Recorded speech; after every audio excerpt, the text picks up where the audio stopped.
আজকে প্রধানমন্ত্রী ইফতার পার্টিতে আলেমদের পাশাপাশি এতিম মহিলাদেরকে দাওয়াত করা হয়েছিল। সেখানে আলেমদের পিছনে বসে তারা ইফতারি করছিল। একজন আলেমও সেই মেয়েদের দিকে তাকায় নাই। তারপরও জামাতের বট বাহিনীরা কিভাবে ব্যঙ্গ করছে দেখেন। পিছনে তাকাবেন না, গোসল ফরজ হতে পারে। জান্নাতি হুরিদের নিয়ে ইফতার করলেন জান্নাতের হুরদাররা। আহ, কি সুন্দর দৃশ্য! জামাত হলে এতক্ষণ বউ অটো তালাক হয়ে যেত। আল্লাহ এদের ভণ্ডামিতে সীমা ছাড়িয়ে যাচ্ছে, তুমি এদের থেকে হেদায়েত দান করো, আমিন। এই কথা লিখছে জামাতের এক বট বাহিনী।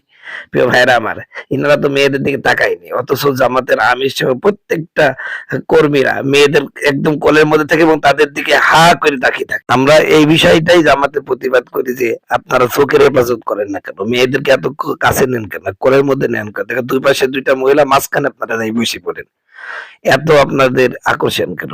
এইটা সমালোচনা করে বলে আজকে বট বাহিনী একজন আলেমও কোনো মেয়ে দিকে তাকানো না সত্ত্বেও আলেমদেরকে মিথ্যা অপবাদ দিল। আল্লাহ এদের ধ্বংস করো। আপনারা লক্ষ্য করে দেখেন, একজন আলেমই কি ওই যে পিছনে যে মহিলারা ইফতার করছে একজনও কি তাকাইছে?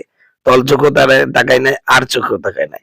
কিন্তু জামাতের আমির একটা সাংবাদিকের সাথে কথা বলছে, সেখানে দেখলাম আর চোখে বারবার ওই মেয়েদের দিকে তাকাচ্ছিল, কিন্তু ইনারা তো কেউ তাকালো না। তারপরও এই বট বাহিনী এদের উপরে একটা নগ্ন হামলা করছে। ঠিক কিনা? কিন্তু তিনি খারাপ মাইন্ড করেন নাই, এটা তো যাওয়ার সমস্যা নাই। খারাপ মাইন্ড করেন না, তিনি চিন্তা করলেন যে রসুল তো আমার কাছে ছিল, গেল কোথায়? তাই তিনি ওই বিছানা থেকে নামে এক পা দুই পা করে আগাতে থাকলেন। যাইয়া দেখছেন রসুল আর অন্য স্ত্রীর কাছে যায় নাই, মসজিদে নববীর এক কোনায় দুহাত তুলে মোনাজাত করছেন। আম্মাজান আয়েশা টুক করে যাই ওই তার ঘাড়ের কাছে এরকম মুখ দিয়ে আম্মাজান আয়েশা রসুলের মোনাজাত শুনতেছেন, রসুল মোনাজাত করছেন, রব্বুল আলামিন ওগো আল্লাহ, আজকের এই দিনে আমার কলিজার টুকরা স্ত্রী খাদিজার কথা বড় মনে পড়ে গো আল্লাহ। মক্কার জমিনে আমার খাদিজা ঘুমিয়ে আছে, কতদিন হলো আমার খাদিজাকে দেখি না। মালিক, আমার খাদিজা কেমন আছে আমি জানি না। ওগো আল্লাহ, তোমার কাছে দোয়া করেছি আমার খাদিজাকে তুমি ভালো রাখো, আমার খাদিজাকে তুমি কষ্ট দিও না, আমার খাদিজার জন্য আমার প্রাণ কাঁদে। এইভাবে করে মোনাজাতে কাঁদতেছেন, চোখের পানি ছিঁড়ে ছিঁড়ে কাঁদতেছেন। হযরতে আয়েশা তিনি চিন্তা করলেন, আহারে আমার মতন এত সুন্দরী কম বয়সী স্ত্রী পাওয়ার পরে আমার রাসূল এই বুড়ি মহিলাটাকে ভুলতে পারেন না।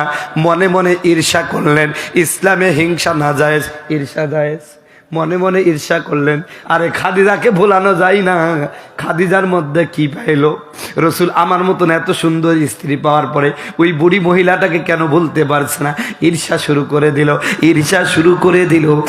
একবার যাই মুনাজাত যখন শেষ হয়ে গেল, আমার নবী গিয়ে ডাক দেয়া বলেন, ইয়া রাসূলুল্লাহ, ইয়া হাবিবাল্লাহ, রাতের গভীরে আমার কোলের মধ্যে থেকে উঠে গেছি এইখানে মোনাজাতে ওই যে মক্কার বুড়ি মহিলাটার জন্য কাঁদেন। কি এমন পেয়েছেন? ওই মহিলাটা কি ভোলা যায় না? আমার রাসূলকে যখন এই কথা বললো, আম্মা জান খাদিজাতুল ব্যাপারে, খাদিজাতুল কুবরার ব্যাপারে রাসূল রাগ হয়ে গেলেন, এত রাগ হয়ে গেলেন আমার মেয়েরা লাল টুকটুকে ডালিমের মতন আমার রাসূলের মুখটা হয়ে গেল, মুখটা বড় মলিন হয়ে গেছে। রাসূল রেগে গেছেন। আয়েশা রাদিয়াল্লাহু তাআলা বুদ্ধিমতী মহিলা ছিলেন, ডাক দেয়া বললেন, ইয়া রাসূলুল্লাহ, ইয়া হাবিবাল্লাহ, কেন আপনি কাঁদেন? কি কারণে কাঁদেন? কি কাঁদছেন আর রাগ করতেছেন কেন? আম্মা জান আয়েশাকে ডাক দেয়া বলেন, আয়েশা রে, তুমি আমার খাদিজাকে খবরদার বলে বলবা না, খাদিজার ব্যাপারে কোনো কমেন্ট করবা না। তোমরা আমার সুখের জীবনের স্ত্রী। মক্কার সমস্ত মানুষ যখন আমাকে একা ফেলে দিয়েছিল, আমাকে এতিম বলে কেউ পছন্দ করতো না, আমার খাদিজা এই মুহূর্তে তার জীবনের সমস্ত সম্পত্তি আমাকে মালিক বানিয়ে দেয়া, আমারে বিয়ে করে মক্কার সবচেয়ে ধনী মানুষটা বানিয়ে দিয়েছিল।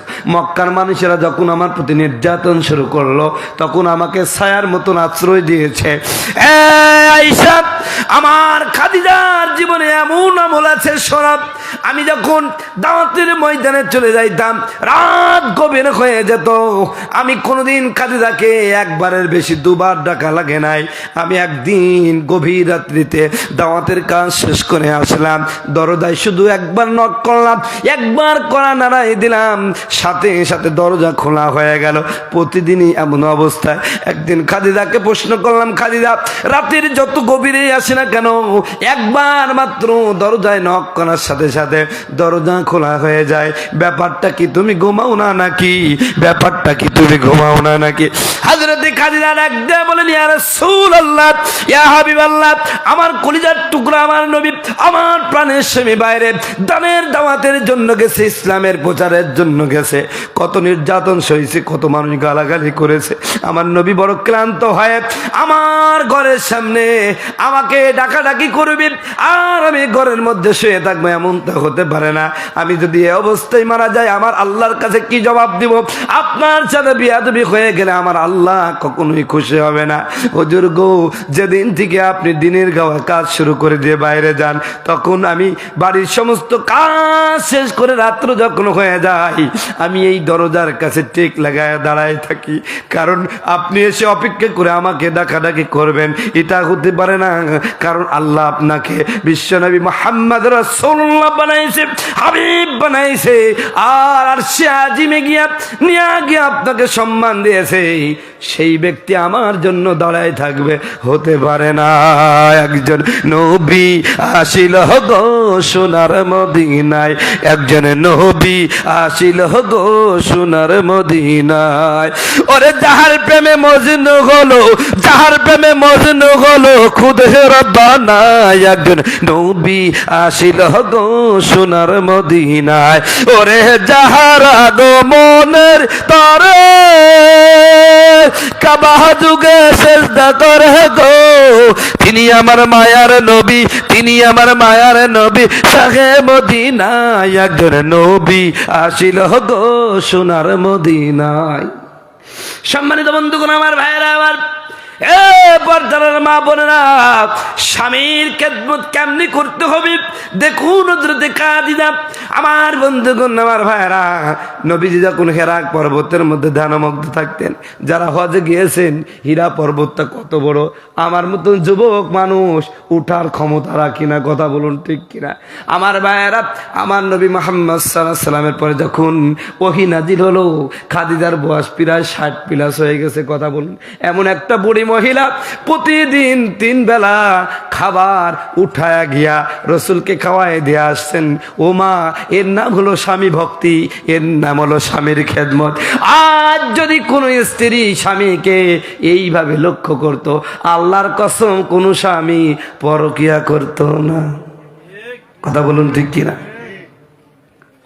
আবার আপনারাও যদি আমার রসুলের মতন খাদিজাকে ভালোবাসতেন, আপনার স্ত্রীকে ভালোবাসতেন, আপনার স্ত্রীকে সময় দিতেন, আপনার স্ত্রী কি চাচ্ছে এটা যদি বোঝার চেষ্টা করতেন, আল্লাহর